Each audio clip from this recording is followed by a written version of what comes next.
Each one of us in our childhood must have had some share of urban legends or rumors in general that tell something about our place.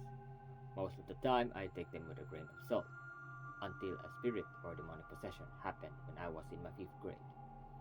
Our local public school in Basak Sutungan had a really few classrooms, though there used to be some trees around which were always cautious, especially the Jimilina trees, which tend to be really big. Eventually, they have to be cut down for building more rooms. While most of us were glad, some were anxious for the spirits living in those trees to take revenge or something. Not long after, what we have feared really happened one day. 8 female students from the 7th grade seemed to have been possessed by evil spirits in the newly constructed building somewhere around 8 in the evening. Back then, the school was still open for evening classes to high school students.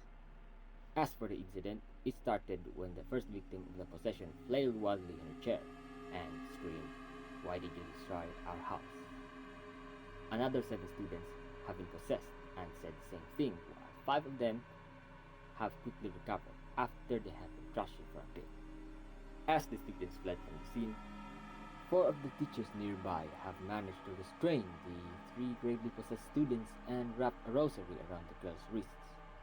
After a few minutes, a pastor and lay ministers from the local parish rushed to the scene and brought them to the Our Lady of the Sacred Church in Barangay Marigondon at around 10 p.m., where they were given holy water. The girls reportedly calmed down eventually. Soon after the incident, a general meeting was held to discuss the incident, as the parents have expressed fear of sending their children back to school.